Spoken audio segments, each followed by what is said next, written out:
As you already know that IGNOU is soon going to take its final year exams, so I have made this channel to help and share my knowledge with all the students who are in second year MA English. We will be starting with MEG05, and today we are going to discuss the block Marxism and Literature. So I'll just quickly make you go through this block and this unit 1 today, and we will see all the major points that are there in this block. This is going to help you a lot in making points and how to form your answers at the exams. So first of all, guys, Marxism is a political, social and cultural ideology. Alright, so ideology is a belief or a set of statements about some phenomena. So Marxism encompasses all these things or all these 3 points, that is political, social and cultural. Now, one of the major point in Marxism is that its central point is to change the world through collective social action. It believes that people are the agents of change, and with these agents of change, you can revolutionize the society or bring change in society. Marxism also talks about class struggle. Marxism talks how it talks about different classes of society, about the elite class, about the middle class, about the poor class, and what sort of uh, privileges they have or what sort of struggle they have to go through. Then you will see a term called dialectical method.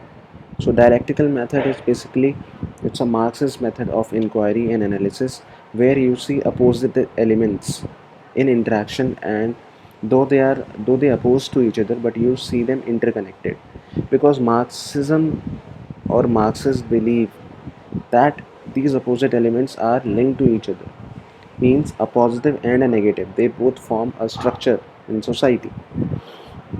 So if this clash can be positive if they bring about a resolution or they bring about a solution to a problem.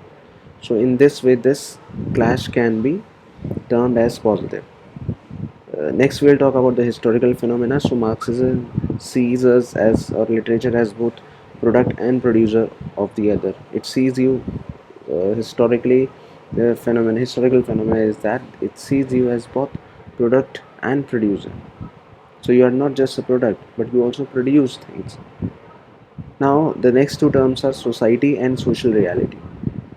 So, society and social reality. Society is a living and changing reality subject, and which is subject to laws of history. So, which also includes class struggle. So, how do we see society? It's a living reality subject, which is changing all the time. Because here we will also see the role and function of state, how state directs its people to uh, behave. Then we will also see radical restructuring of society, which is completely political.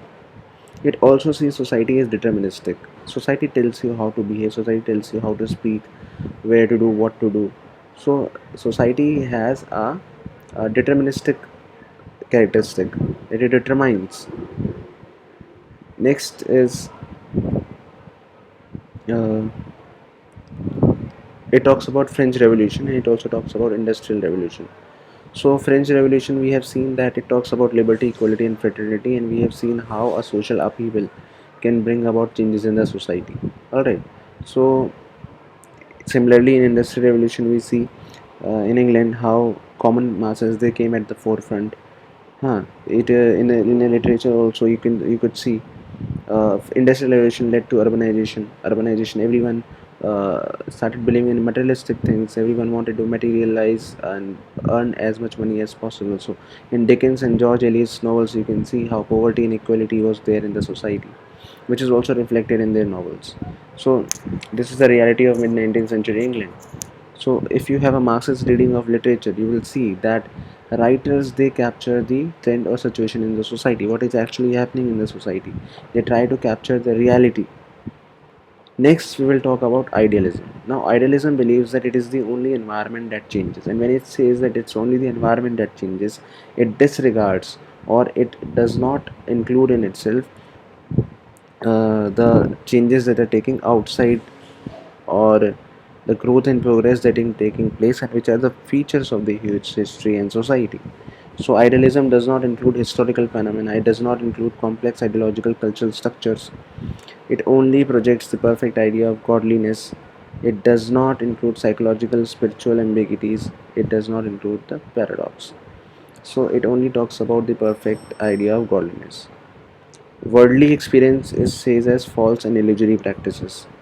It sees worldly experience as false and illusory practices, which is also visible in Eliot's Urban Unreal City. Uh, so you'll also have to see modern way of life, utilitarianism or consumerism.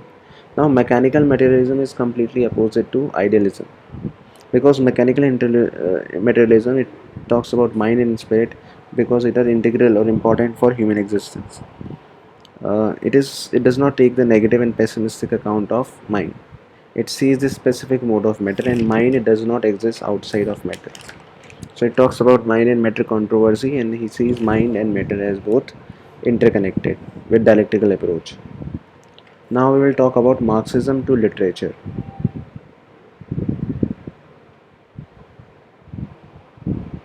So we see that history is important for social and cultural trends, and therefore writer when he writes any kind of literature, any piece of literature, it's his own history is important.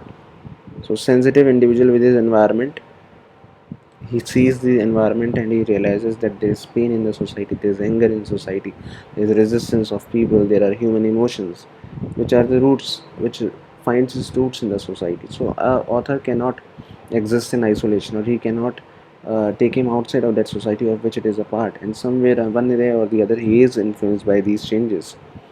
So how mode of production or governing economic structure or they regulate the activity of men and women. So writer tries to capture it, and he is also a part of it.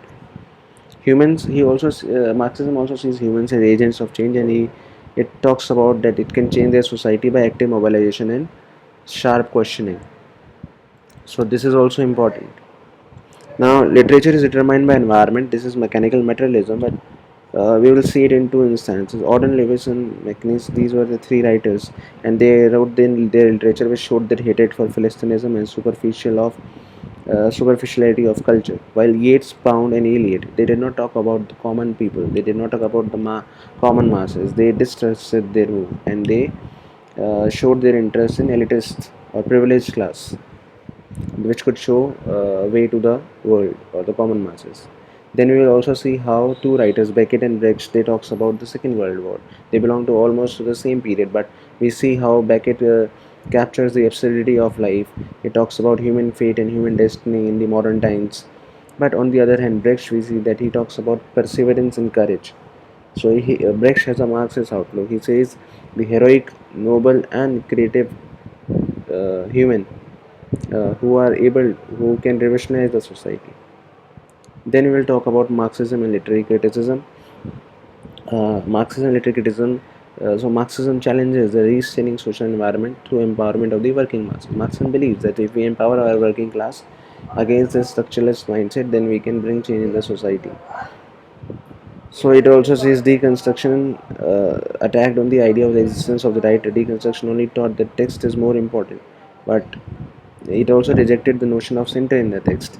So it emphasizes on text and targeted the revolutionary role of literature. However, Marxism believes that it can revolutionize the society. Literature can revolutionize the society because it captures the reality of people.